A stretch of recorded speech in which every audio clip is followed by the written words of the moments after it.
Well, I'd like to welcome all our watchers and listeners back to the Bade Museum and Archaeological Research Facilities co-sponsored talk series for this academic year on migrations, borderlands, and social boundaries.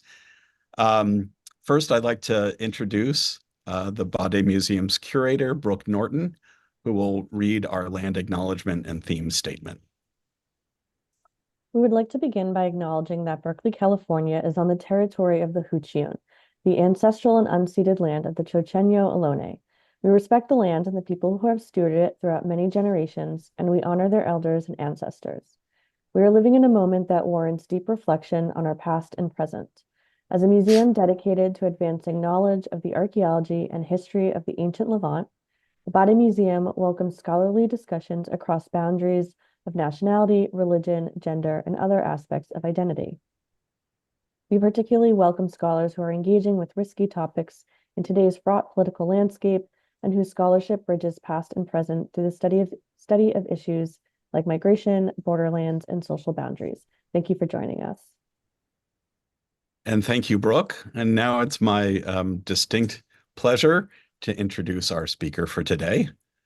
Dr. Joseph A. Greene received his PhD in archaeology in 1986 at the Institute for the Study of Ancient Cultures, formerly known as the Oriental Institute of the University of Chicago. He completed 8 seasons of fieldwork in Carthage, Tunisia, directing the Carthage Survey from 1980 to 1983. He has been a National Endowment for the Humanities Fellow in Jordan, a Fulbright Fellow in Cyprus, and has directed excavations and surveys in both countries. In 1987-88, he was founding director of the USAID Cultural Research Management Project in Jordan, and in the early 2000s served as a consultant to the Petra National Trust, a Jordanian NGO devoted to the preservation of the archaeological site of Petra. He's been editor of the American Society of Overseas Research, ASOR's Archaeological Report Series from 2003 to 2008, and of the ASOR Annual from 2009 to 2014. His research interests focus on landscape archaeology of the Mediterranean and Middle East regions, with emphasis on the first millennium BCE to AD, on cultural resource management in the Mediterranean Middle East region, and on museums and the history of museums in Mediterranean and Middle Eastern countries. In 2014 to 15, he was a member of the Harvard-based Museum Consulting Group, working in Saudi Arabia, Kuwait, Qatar, and the United Arab Emirates. In 2020, he retired as curator and deputy director of the Harvard Museum of the Ancient Near East, and now as a museum associate, continues to work on publications of excavations at Carthage and Tel El Khalife in Jordan. Today's talk is entitled Canaan Seed, Ancient Near Eastern Folkways in the Western Mediterranean. Joe, the floor is yours. Thank you, Aaron, for that introduction. Let's begin.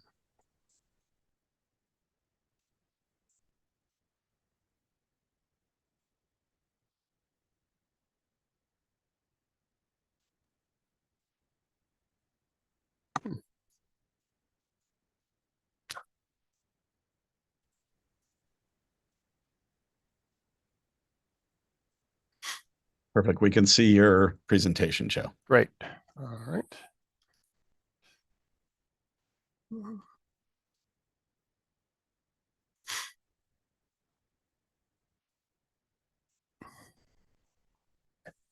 My talk concerns Phoenicians in the West Mediterranean, but I'm starting on the eastern seaboard of colonial America.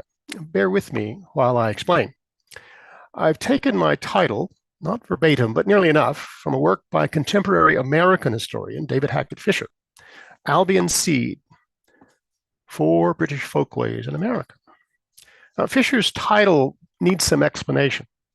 Albion is an old-fashioned name for Britain that's little used these days. Underlying the name is the Latin albus, white. So the name is thought to refer to the white cliffs of Dover that rise so strikingly over the sea approaches to southeastern Britain. In Fisher's meaning, Albion Seeds are British settlers and settlements in North America. The Elizabethan portrait on the cover, the Cholmondeley ladies and their offspring, is a visual pun on the title. And yes, I realize the pronunciation of the name does not follow its spelling, but pronouncing words exactly as they are spelled is emphatically not the British folkway. Published in 1989, Albion Seed was the first of Fisher's planned multi-volume Cultural History of America. As of 2024, he had completed 2 of the 4 projected volumes, produced from an original 5, and the project is, 3.5 decades on, still a work in progress. Fisher's first volume takes up the problem of cultural origin, specifically the transplantation of British culture to North America.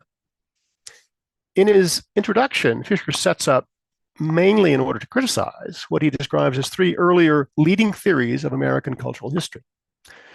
The first is the 19th century theory of Teutonic germs, the idea that free institutions were carried from the forests of Germany to Britain and then to America. It was proposed by Herbert Adams, a Massachusetts-born descendant of Pilgrims who took his doctorate at Heidelberg in 1876, who later became an influential professor of history at the Johns Hopkins University. This Teutonic germ theory may not sound plausible to you, doesn't to me, but in its time it was very influential. More durable has been the frontier hypothesis of Frederick Jackson Turner, a Midwesterner trained at Johns Hopkins at the end of the 19th century. Strictly speaking, the frontier hypothesis was not Turner's alone, but he gave it its classic formulation, that the wide open spaces of the North American frontier, first in the Midwest and the Great Plains and then in mountainous Far West, produced something specifically American in the movement of ideas contained in Adams' Teutonic germs, that were born westward by frontier men and women. Perhaps this also sounds implausible to you. Even Turner had doubts about it not long after he proposed it. But in its day, the early 20th century, it too was very influential. By the mid-20th century, historians had turned away from German historical idealism to the sociological study of history. They concerned themselves with the impact of European, that is to say, non-Anglo-Saxon, non-Protestant migration to America, a migration that resulted in the emergence of a distinctly American cultural pluralism.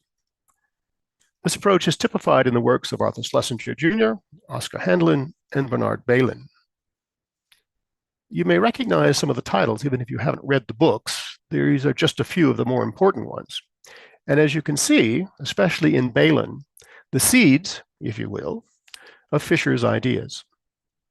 However, Schlesinger, Handlin, and Bailyn and their intellectual offspring focused on thoughts more than things.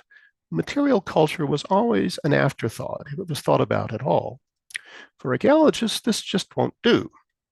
Thus, the appeal of Fisher's approach as a suggestive model for archaeologists, an appeal rooted in his notion of folkways, expressed not only in thoughts, but also in things.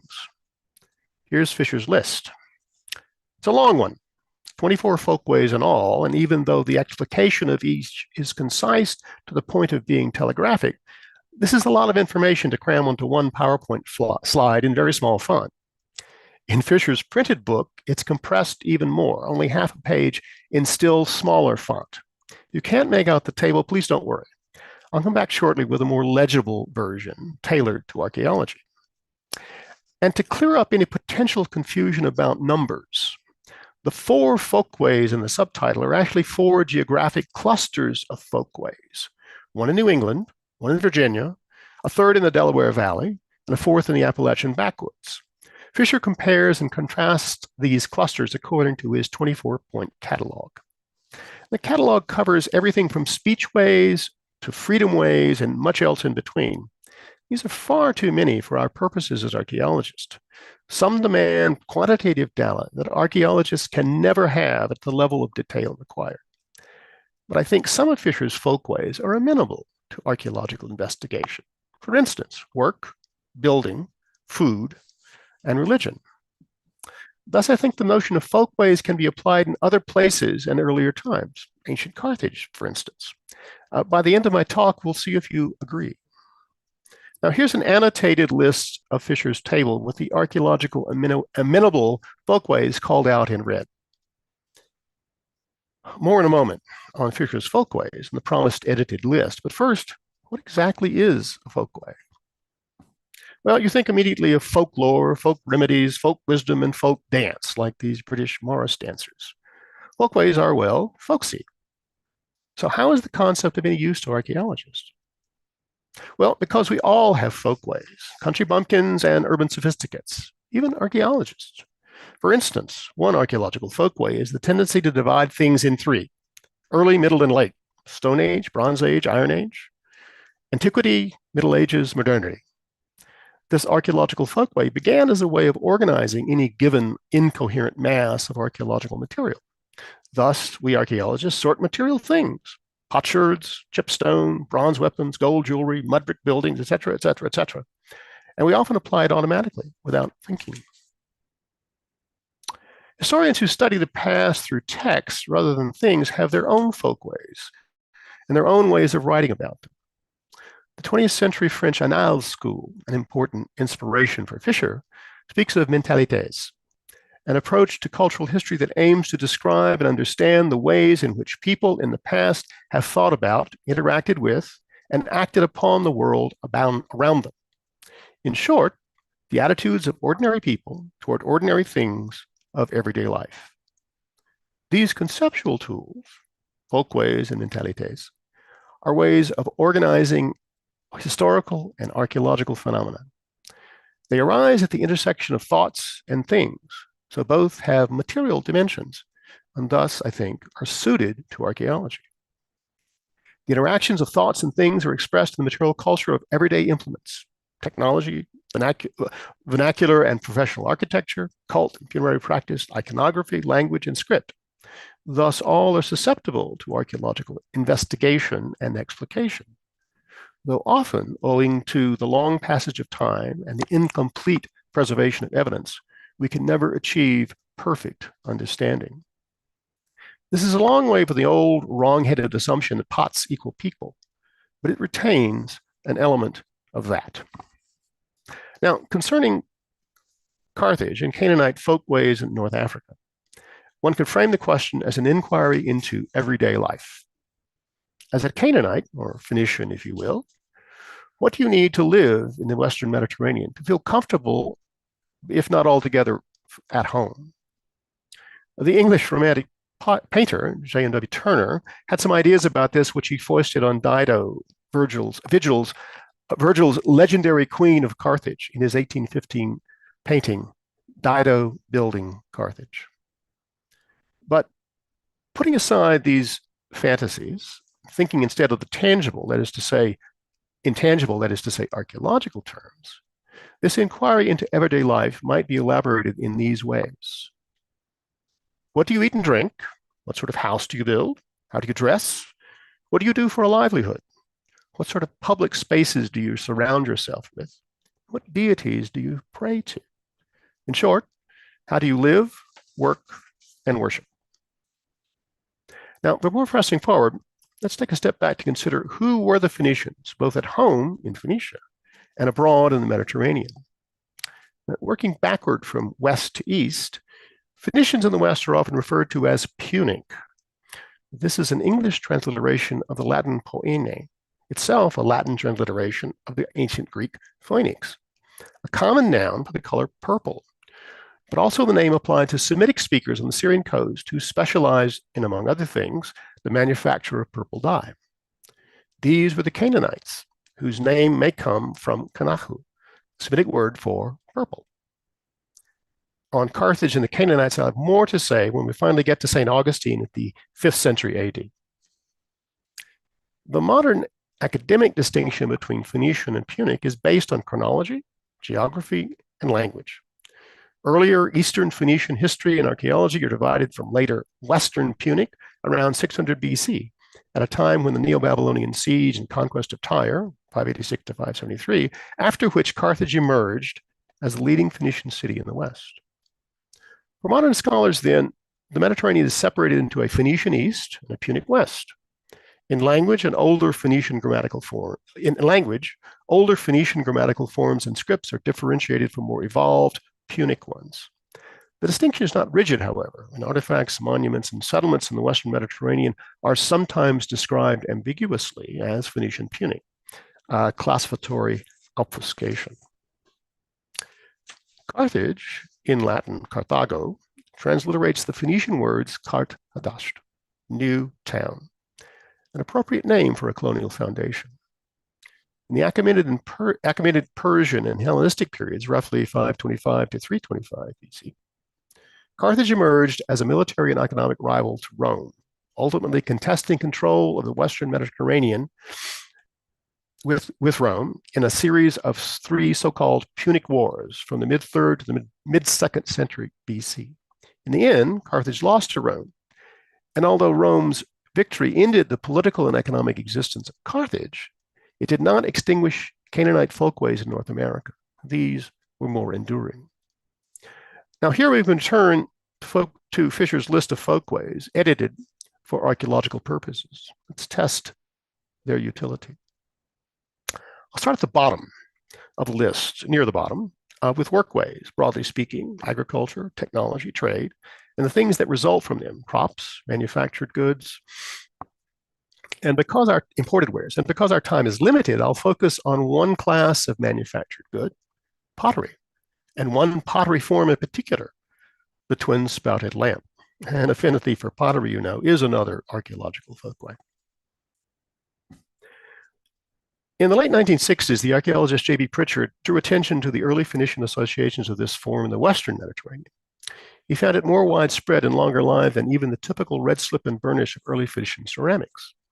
For instance, these lamps occur in this 7th century slipped and burnished ensemble from Toscanos in southern Spain.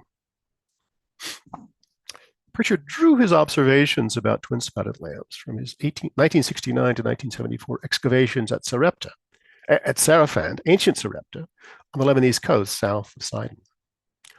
Work on the site ended prematurely with the outbreak of the Lebanese Civil War in 1975, and afterward access to the excavated material in Beirut was curtailed by protracted unrest, delaying the final publication.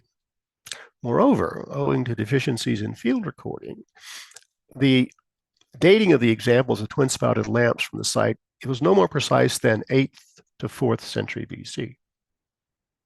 Meanwhile, fragmentary examples of twin-spouted lamps excavated at Shechem in the Northern Hill Country in the early 1960s were not recognized as such until Nancy Lapp's publication of the final report of the Persian Hellenistic levels in 2008. If you look closely at the Shechem example, you'll see how very fragmentary it is. Had the break occurred a centimeter farther along the rim, the second spout would have disappeared. I mention this only to stress that the form may be more widespread in the Levantine mainland, both inside and outside Phoenicia proper, than is realized. It all depends on the breaks you get. The form is known in Cyprus, including this rather fine example from the Cesnola collection, Metropolitan Museum of Art in New York. It is assumed to come from a tomb, since Cesnola concerned himself mainly with finding and emptying tombs. Because his work on the island in the 1860s was frankly a treasure hunt, nowadays the objects in his collection are of only antiquarian interest. The Swedish Cyprus expedition of the 1920s was by comparison a model of archaeological rigor. But again, owing to deficient techniques in excavation and analysis and the protracted publication schedule, the first reports appeared only in the late 1940s. It contributed only a little to an understanding of the form.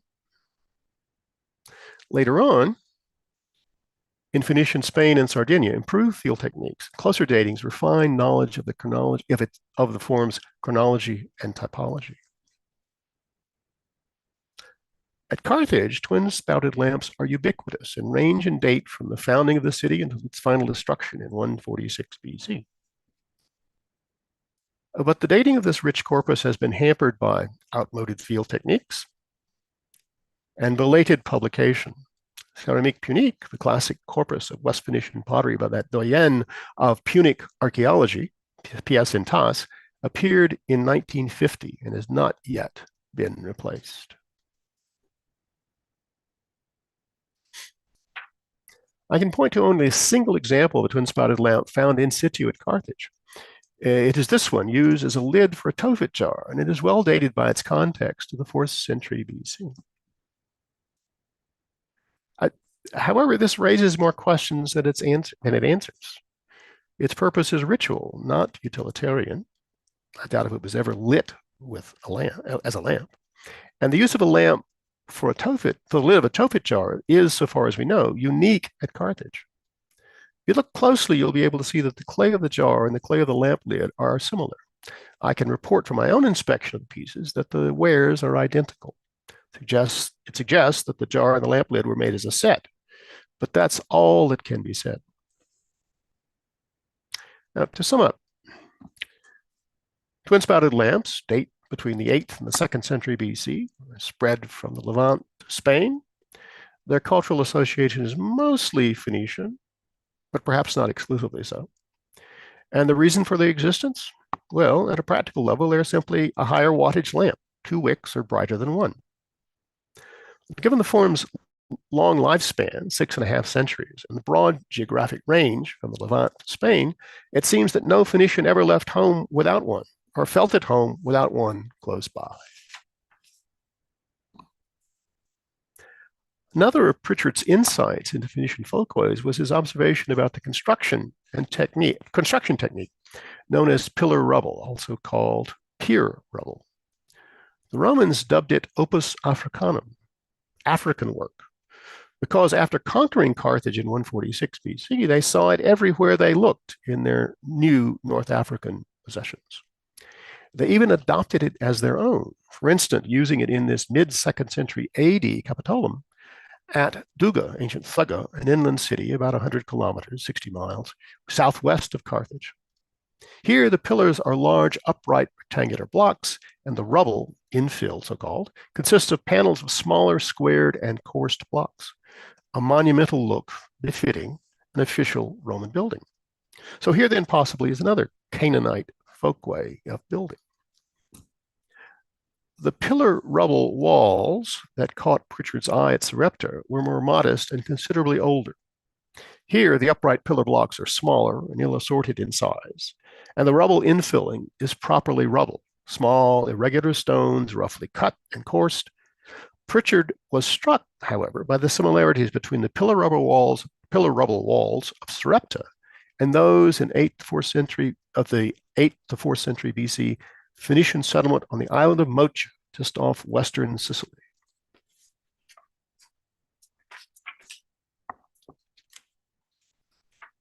Visible in this rather rough early photo from the early excavations by Joseph Whittaker, the English gentleman archaeologist who owned the island and lived on it while he dug it, is an unmistakable pillar-rubble wall, which Whittaker dated not later than the destruction of Motia by Dionysius, the tyrant of Syracuse, in 398 BC. Earlier examples are known from Carthage, from the University of Hamburg excavations on the eastern edge of the Byrsa, down near the seaside. There, Hamburg uncovered a series of mud brick structures on virgin soil dating from the 8th century BC, so far the earliest settlement at Carthage. In the succeeding 7th and 6th centuries, the structures are rebuilt using more robust pillar-rubble wall construction, possibly to support one or more upper stories in this domestic cum commercial quarter. Now, pillar-rubble technique was used in these multi-story townhouses built around 200 BC on the southern slopes of the Byrsa near its summit. The outer wall of the houses, which faced the street of steps, was finished with plaster to unify their facade. Pillar-rubble technique also had industrial applications, such as this 4th century BC warehouse on the rectangular harbor. Heavily destroyed in 146 BC, only the pillar bases survived, here visible at regular intervals below the original ground level. The Roman conquerors had carted away all of the stone debris of the superstructure, but left the foundations in situ. So, to sum up, pillar-rubble construction dates from the 8th to the 2nd century BC and continues afterward as opus Africanum in later Roman North Africa. It spread from the Levant, but only as far as the central Mediterranean. Cyprus and Spain seem to be question marks. This might merely be absence of evidence, although first millennium BC sites in both places have been sufficiently explored to have revealed its presence, if it were in fact there. Perhaps this is a case of truly evidence of absence. Its cultural associations are mostly Phoenician, but perhaps not exclusively so. Its occurrence in the Levantine mainland outside of Phoenicia proper might be attributable to expatriate Phoenician nations who were certainly responsible for the spread of this Canaanite folkway in the Phoenician settlements in the Western Mediterranean. And the reason for its existence? It makes economical use of cut stone and lends itself to a variety of building scales, from domestic to palatial to industrial. It might also possess some resistance to earthquake collapse, although this is unproven. Now, building ways encompass not only individual structures, but also what's called town planning, how different parts of a settlement are arranged with respect to one another, according to some customary and sometimes innovative principles. For instance, cult places are typically set on topographic heights, surrounded by residential and industrial quarters on the lower slopes. Cemeteries are located at just the right physical and psychological distance from habitations, close enough to visit as needed, but far enough away so that the living do not continually disturb the dead, and vice versa. Phoenician tophets were anomalous in this respect, as I'll explain shortly. In the case of Carthage and other Phoenician settlements in the West Mediterranean and in the Levantine homeland, access to the sea was a given.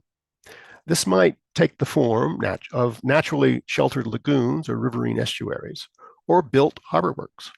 During its long history, Carthage possessed both. This bird's eye view of the Carthage Peninsula looking toward the southwest emphasizes both the elevation of the Byrsa, the citadel of Carthage, and the adjacent natural lagoons, north and south, which were open to the sea but sheltered from strong winds and waves. Expansion of Carthage in the 4th century BC included the addition of two large interconnected artificial basins, a circular basin for the military harbor, a rectangular one for the commercial harbor.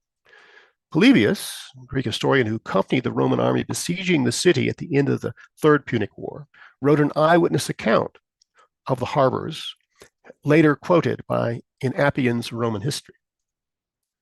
Now, these new harbors encroached on the much older tophet in the low-lying ground nearby, so this sacred space had to be separated from the harbor by a 2-meter wide Temenos wall, detected today only as a shallow cutting in the bedrock, which served as the wall's footing.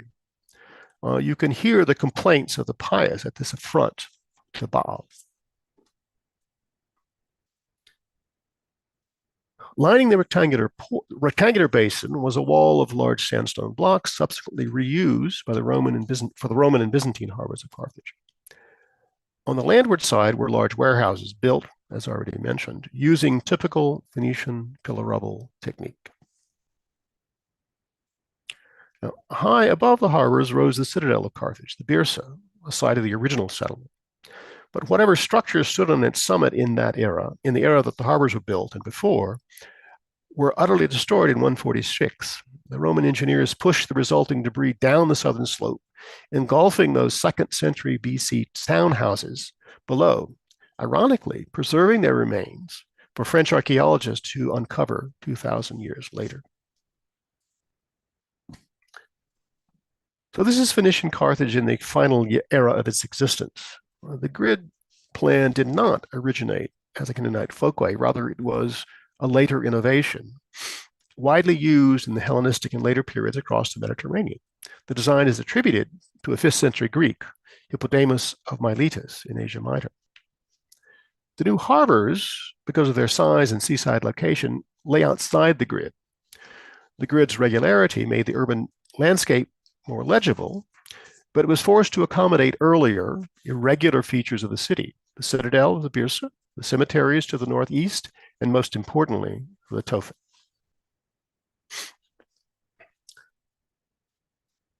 Greeks are often credited with spreading the taste for wine across the Western Mediterranean to thirsty locals they encountered there. This was the line taken by the Marseille Chamber of Commerce in celebrating the 2500th anniversary of the city's founding in 1899. But there's no reason the Phoenicians could not have done the same in North Africa. The cultivation of grapes, the making of wine, and its export abroad were well-established Canaanite folkways already in the 3rd millennium BC. By the 1st millennium, when the Canaanites themselves went abroad to the west, they took with them not only wine, but also well-established habits of cultivating grapes and consuming wine.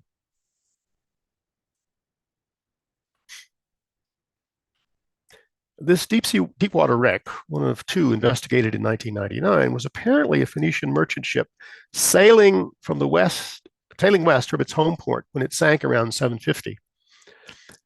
Its cargo of amphora was bound for Egypt or perhaps Carthage. Amphora of this type are known there, although whether they contain wine or oil cannot be determined. But it is tantalizing to suggest that vintage from Phoenicia was shipped west in response to an already established taste for wine among the newly arrived Canaanites. There's no ecological reason why domesticated vines cannot have been established in North Africa before the arrival of the Phoenicians. Morocco, Algeria, and Tunisia lie well within the range of wild grape, Vitis sylvestris, and the climate along their Mediterranean coast is hospitable to viticulture. In many respects, North Africa resembled the Phoenicians' Levantine homeland, and thus North Africa was environmentally pre-adapted to viticulture, needing only human agents to introduce domesticated grape to a pristine landscape. Apparently, the Phoenicians did just this, although exactly when is not certain. During the late 3rd and early 2nd century BC, the Carthaginian agronomist Mago composed 28 books in Punic on North African agriculture. No copy of the original has survived. After 146 BC, however, the Roman Senate ordered that the Punic text be translated into Latin for use by Roman landowners who were taking over former Carthaginian holdings. The Latin translation survived only as excerpts quoted in the writings of later Roman agricultural authors, Varro, 1st century BC, Columella, and Pliny, both 1st century AD. In an excerpt given by Columella, Mago offers detailed instructions on the planting of vines, recommending that they be located on north-facing slopes. This, he claims, will make the vines more productive, though perhaps the quality of the resulting grapes may suffer as a consequence. Columella concurs that vines planted in the hot provinces, so-called, that is, North Africa and Egypt, should be planted on north-facing slopes. Paleobotanical investigations across Carthage in the 1970s by the Groningen Institute of Archaeology identified a complete range of Mediterranean domesticated crops: wheat, barley, olive, and grape, but only from 4th century BC and later levels that were available for sampling. So there is still no firm early date for the introduction of domesticated grape, Vitis vinifera, in North Africa.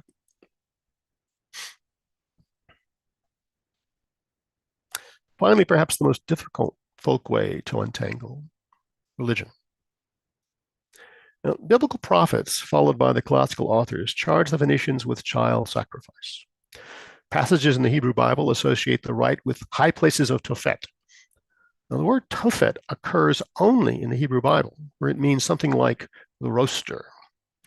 Such charges might have been dismissed as mere adverse propaganda until, in 1921, in situ remains of a tophet were found at Carthage. Excavations began immediately, first by the French, followed by the Americans, led by Francis Kelsey of the University of Michigan. Kelsey's excavations began in 1925, but ceased after his death in 1927. There was no final report. In the 1930s and 40s, the French continued in the Carthage tophet, but they too published no final report. In the 1970s, the Azor Punic project, directed by Larry Steger, then at the University of Chicago, renewed the American excavations in the Carthage tophet in the very trench that Kelsey had begun.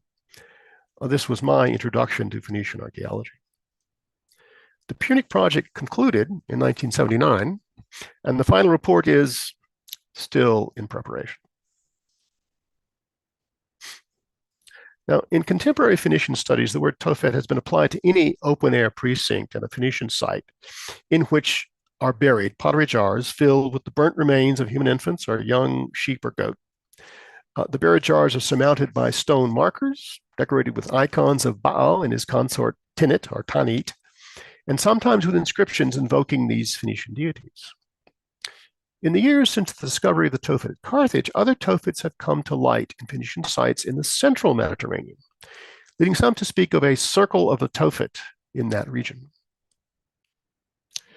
Putative tophets in the east, at Tyre and Akziv on the mainland and at Amathus on Cyprus, don't quite fit the profile, and so far none have been found in Spain.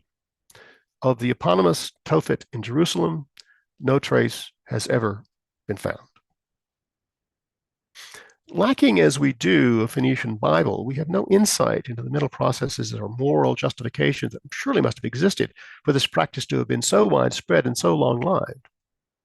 We can only surmise that the Phoenicians believed that they lived in a world made by Baal, in which Baal gave life and took it back, who were mere mortals to question the will of Baal. Now, the Roman destruction of Carthage in 146 abruptly ended the practice there. But outside the city, there were archaeological traces of that so-called Neo-Punic tophets, which continued in use as late as the turn of the eras, though under Roman compulsion that only non-human sacrifices were allowed, an accommodation that permitted this Canaanite folkway to persist.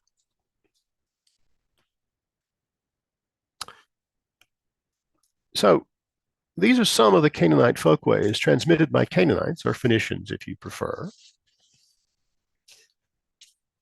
who immigrated from their homeland in the Western Mediterranean. Their intention was to continue their lives as they were accustomed, to follow their folkways in a new but not unfamiliar landscape. The Canaanites' future in their newfound land was shaped by factors they could not have fully foreseen. There were indigenes who already inhabited North Africa, and there was the city of Rome, which eventually rose to challenge and ultimately destroy Carthage. We know how things with Rome turned out. The indigenes are more enigmatic.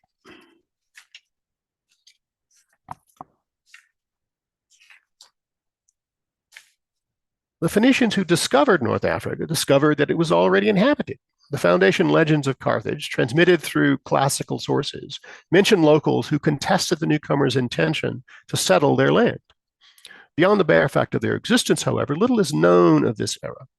There's almost no direct archaeological evidence for the indigenous populations of North Africa in the period of contact with the Iron Age newcomers. The best appraisal of these people, of the people encountered by the founders of Carthage, is that they were Neolithic farmers and herders, clustered in villages or dwelling in tents, who had domesticated crops such as wheat and could make pottery, but possessed no knowledge of metal or writing, or any experience with what we archaeologists grandly called complex society. Their encounter with the Canaanites was for them a crash course in civilization. Now, I can only devote a paragraph in one slide to this very interesting but extremely complicated question of Phoenicians and indigenes.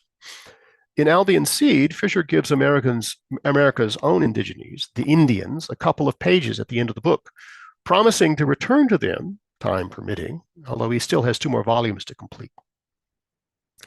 Meanwhile, Pekka Hämäläinen, a Rhodes Professor of American History at Oxford, produced in his 2022 book, Indigenous Continent, the Epic Conquest of North Africa, exactly the sort of indigenous cultural history of America that Fisher had in mind. But alas, the sources are too slender for anything like it for indigenous North Africa. So finally, what was the fate of these Canaanite folkways in North Africa? A series of 3 Punic wars from the mid-3rd to the mid-2nd century culminated in Rome's termination of Carthage as a political and economic entity. But this did not terminate Canaanite folkways in North Africa utterly. The early Christian divine, St. Augustine, offers a clue. Augustine, who lived from AD 354 to 430, was a native North African born in the small town of Hippo on the coast just west of what is now the border between Tunisia and Algeria. A tale from his unfinished commentary on Paul's letter to the Romans, written around 394-95, speaks to the question of the persistence of Canaanite folkways in North Africa.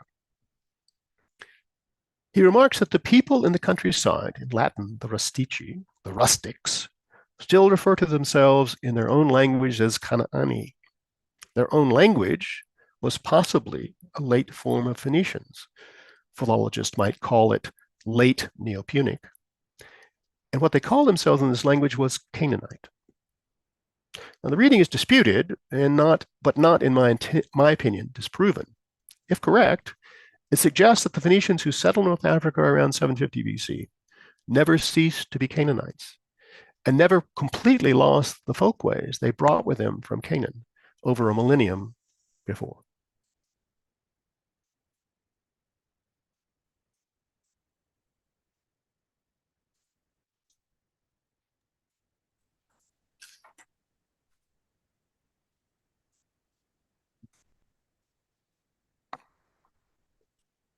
Well, thank you, Joe, for such a fascinating talk. Really appreciated that. Putting these lifeways, folkways into broad context. Really appreciate that. I'm just gonna wait here for a second while our live audience has a chance to pose some questions and take advantage of your expertise.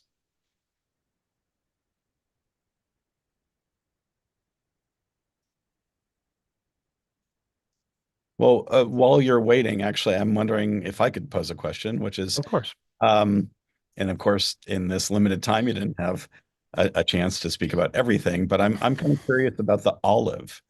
So in your discussion about wine, you are about grapes and the domesticated grape. I wonder if you could take a moment and just speak about the possibility of the transference of the domesticated olive.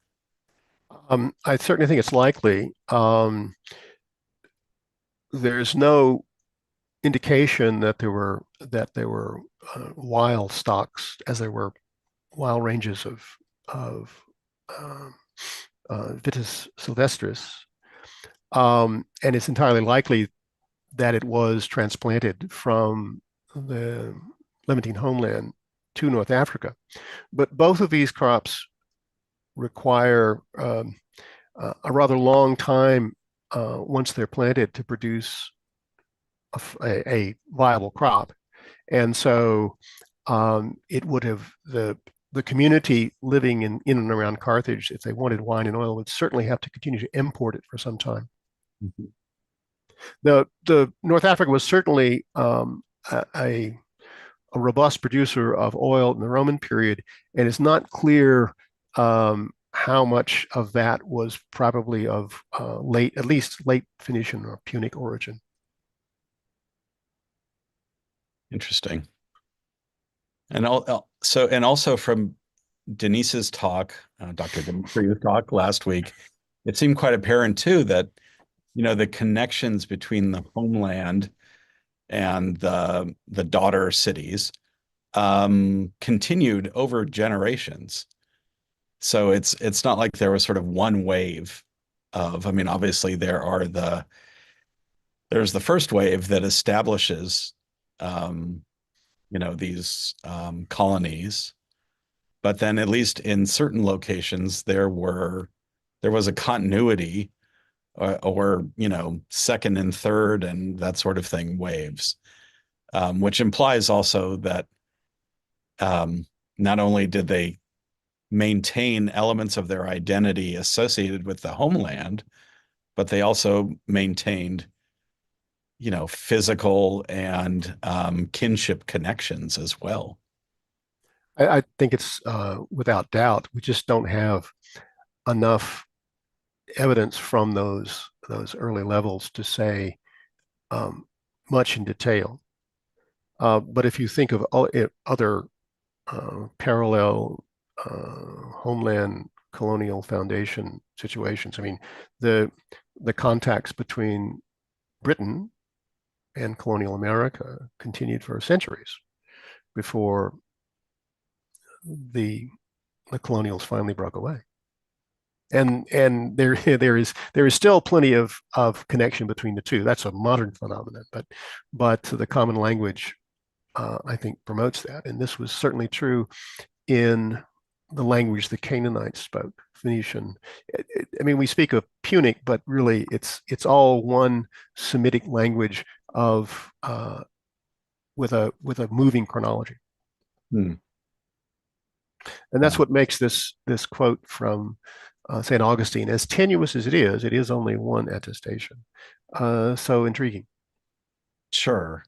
I mean, there've been certainly the modern naming of these people groups as Phoenician, as you well know, has been challenged of late, but there have been some interesting reactions to that. And I think that the language is such a powerful element of identity and, of course, connectivity. My impression is that having looked at the arguments, that it's based a lot on what isn't in the texts, and since we have no Phoenician texts to match against the texts that wrote about them in Latin and Greek and also in Hebrew, it's a very one-sided argument. But I think that's why the archaeological aspect is so important. Absolutely. So I'm going to read off a question from our live audience. It says, did you find that many of the folkways that you examined fit the same broad geographical and time range that you found with the examples you presented? Does there seem to be a set of folkways that are exported broadly together to the same places? Or do they see some, or I'm sorry, or do you see some folkways being exported more broadly than others? Well, I cherry picked the examples that are good ones, but in a way it was old-fashioned archaeological, compare and contrast. Is this pottery like the pottery over there? There must be some connection. I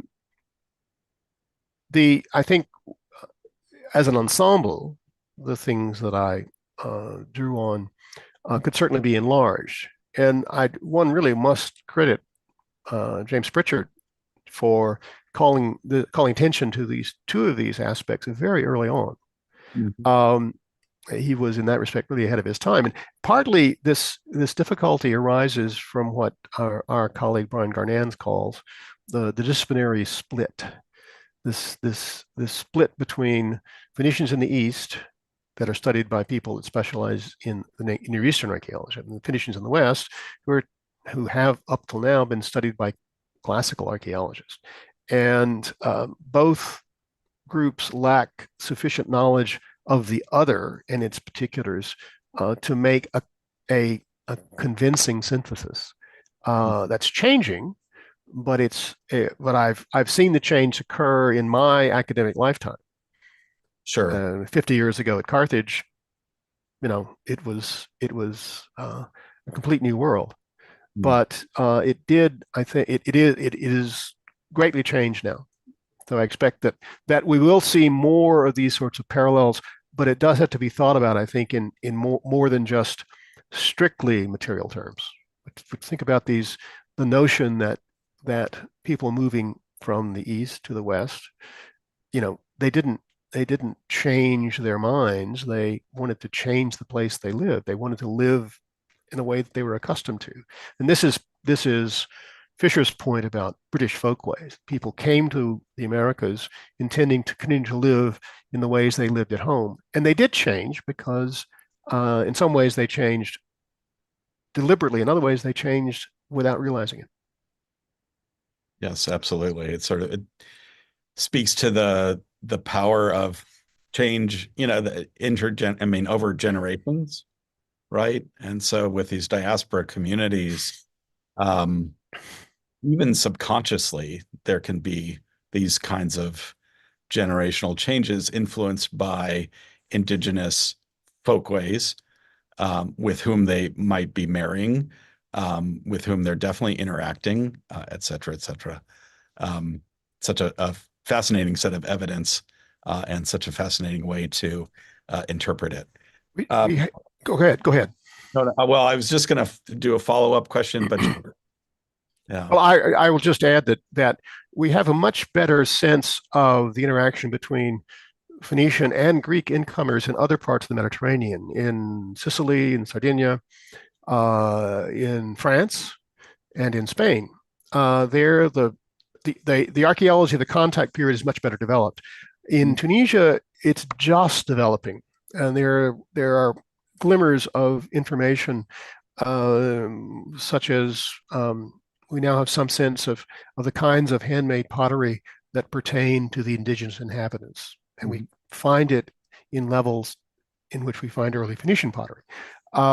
We still don't have enough of that kind of data to say anything about what those interactions were like. We have to turn to parallel situations to try to imagine what was going on. And we probably never will have as much of that kind of information as we wish. Well, it just occurred to me because of your earlier comments, for instance, that, if the indigenous folks, lacked any kind of use of metal, that even the discovery of, let's say, bronze in the early phases at Carthage, that's an absolute, folkway that's being brought from the homeland because there's no indigenous parallel, right? Exactly, and the situation was not unlike the encounters, say, the Portuguese had in sub-Saharan Africa along the coast. I mean, these people that they found there, these that were utterly different from the high civilization that the Portuguese represented. And the kind of encounter that the Canaanites, the Phoenicians, had with the native North Africans would have been quite similar, I think. So fascinating. I did want to try and squeeze in one last question, which is about perhaps also the bringing over of domesticated animals, and see what your response would be. There is archaeological evidence that the indigenes had domesticated sheep and goat, and there were lifeways that included cultivation, farming, and sheep goat pastoralism. It's certainly conceivable that other sorts of domesticated animals were eventually brought. But that requires a lot more archaeozoological evidence than we have now for those early periods. The same lack obtains for paleobotanical evidence. So stay tuned. And the evidence may exist in a host of scattered excavation reports in preparation. So I think the picture will fill out eventually, but probably not real soon.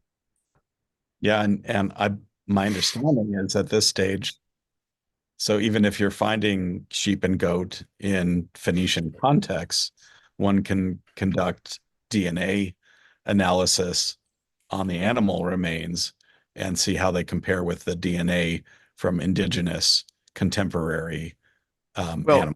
Of course, there are sheep and goat remains in the tophet jars, some of which are early. However, they present the same dilemma that the human bones in those jars present, and is that they are incinerated. There is no surviving DNA. So we need different collections from domestic contexts, not from this highly developed cultic context that seems to be a primary marker of a very elaborate Canaanite folkway. And why it occurs only in the central Mediterranean, not in the homeland, is a further large question. Absolutely. Well, Absolutely. you can you could you could imagine the scenario of as it were Phoenician pilgrims abandoning the homeland and to go to the west and worship as they wish. I mean, it's a bit of a stretch, but because we don't see any convincing evidence that the rite was practiced in the homeland, you have to sort of think about what changed. And the fact that we get all our information from Jeremiah and his prophetic colleagues is uh, difficult to untangle.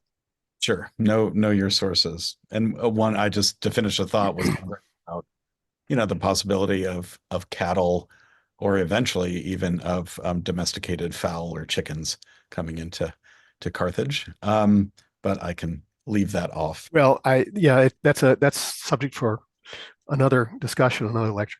Sure. And sounds like also future archaeological collection, and gotta anyway preserve that data and then also analyze it with these kinds of thoughts in mind, right? The research questions are so important.